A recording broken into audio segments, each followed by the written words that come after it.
Hi, welcome back to the channel. In today's episode, I want to talk to you about the ongoing impact on the global economy of the war in Iran, because the situation is now starting to escalate significantly with new attacks across the Middle East. Shipping in the Gulf has come under renewed attack, oil storage facilities have been targeted, and vessels are now being evacuated from ports in the region as security situation deteriorates.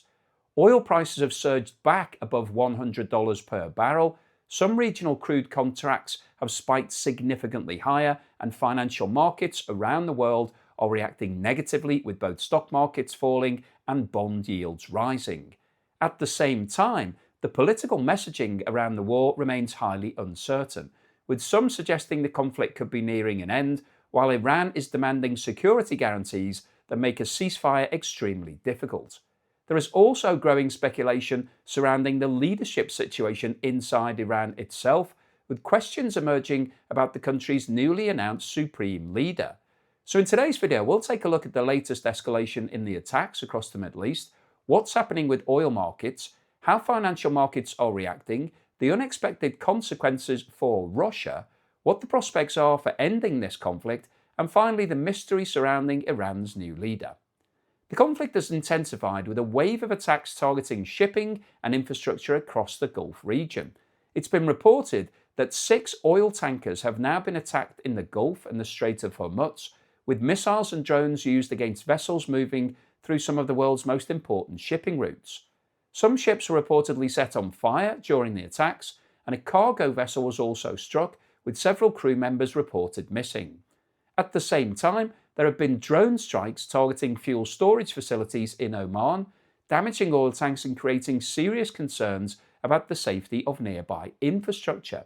As a precautionary measure, authorities have now ordered ships to evacuate an oil terminal in Oman, highlighting the growing risks for commercial vessels operating in the region. This is particularly important because Oman sits right next to the Strait of Hormuz, one of the most strategically important shipping routes in the world. Around 20% of global oil supply normally passes through this narrow stretch of water, meaning any disruption here can have immediate consequences for the global energy market. And the escalation has not been limited just to energy infrastructure. There have also been drone attacks reported in Kuwait. In the United Arab Emirates, a strike recently reportedly hit a residential skyscraper in Dubai, forcing a large-scale evacuation. Taken together, these developments suggest that the geographic scope of the conflict is widening, with attacks targeting both economic infrastructure and civilian locations across multiple countries. Unsurprisingly, energy markets have reacted very quickly. Oil prices have surged back above $100 per barrel as traders react to the growing risks of disruption to supplies from the Gulf. In some regional markets, the moves have been even more dramatic, with certain crude contracts reportedly spiking above $120 and even approaching $130 per barrel for Oman oil during trading. This is happening despite attempts by governments to stabilise the situation. The International Energy Agency has already recommended record releases from strategic petroleum reserves in order to offset any potential disruption to supply. However, markets are clearly worried that if attacks on shipping continue, or if key export infrastructure becomes damaged, then physical oil supply could start to fall. And once that happens, prices can move extremely quickly. The economic consequences of this conflict are now spreading into global financial markets. Stock markets around the world have fallen as investors react to rising geopolitical risks and the surge in oil prices. At the same time, global bond markets have also been hit. It's reported that bond markets have now raised all of their gains for 2026 as investors reassess the inflation risks created by the war. When oil prices rise sharply, it tends to push inflation higher because energy costs feed through into transportation, manufacturing, and food production. When investors start to worry about inflation, they often sell bonds. That causes bond prices to fall and yields to rise. And rising yields are a major problem for governments with large debt burdens. Countries such as the United States and the United Kingdom and many European countries already have extremely high levels of public debt. So if borrowing costs increase again, governments could face significantly higher financing costs in the years ahead. Another important consequence of rising oil prices is the impact on Russia. Ukraine has today warned that the surge in oil prices caused by the Iran war could end up boosting Russia's oil revenues. Russia remains one of the world's largest oil exporters, so when global oil prices rise sharply, Moscow benefits immediately through higher export income. That additional revenue could strengthen Russia's ability to finance its war in Ukraine and potentially prolong the conflict, particularly given Donald Trump's statement recently that he's thinking about lifting sanctions. He didn't say specifically on Russia, but by all accounts, it is Russia that would benefit most from the lifting of those sanctions. So what we may be seeing here is a situation where one war in the Middle East ends up unintentionally strengthening another war in Europe. While markets are reacting to escalating attacks, the political messaging around the war remains mixed. Donald Trump has attempted to calm markets by suggesting that the conflict is close to being won and could soon come to an end.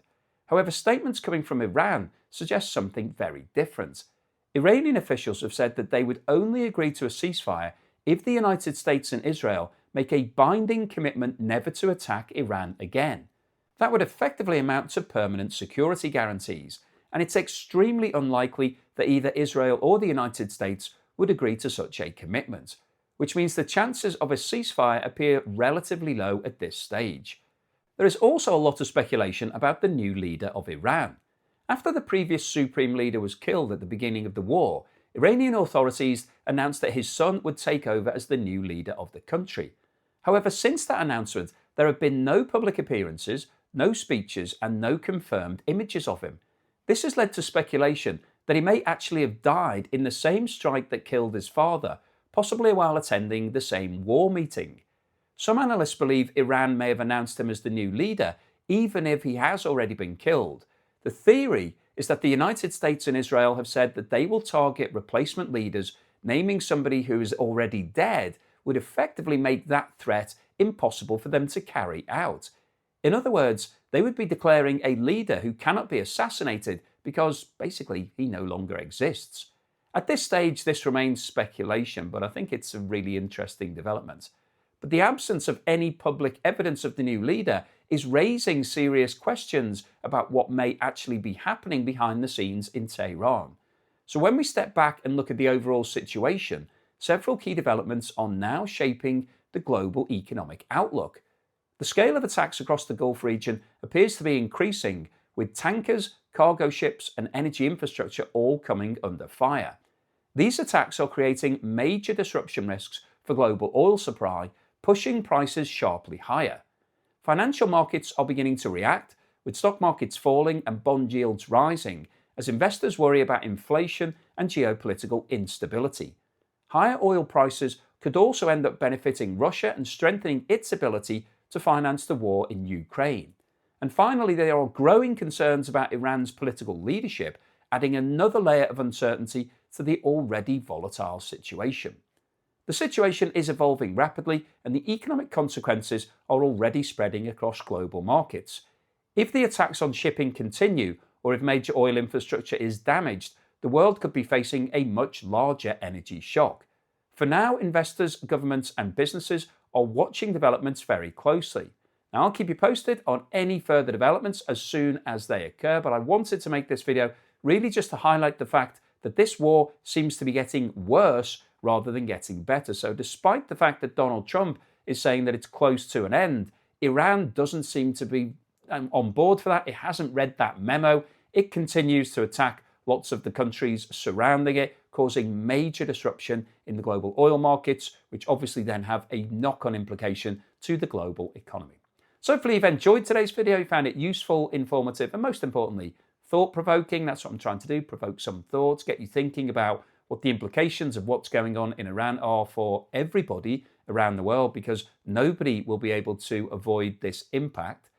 If you did like what I've said, then please give me a thumbs up. Please subscribe to the channel if you haven't done so already. Don't forget, I'm currently running my competition where you can win my property or a cash alternative prize. So if you'd like to get involved in that and help to fund the channel, then please scan the QR code on the screen now or click the link in the description below. Thank you so much to people who have put support to me in other ways. If you've bought me a coffee or sent me a YouTube super thanks, really appreciate that. Thank you for that generosity. And if you've signed up as a patron or a member, I really appreciate that long-term support. Really helps to keep me going, thinking up new ideas for videos. So thank you so much, and here's something to put a smile on your face.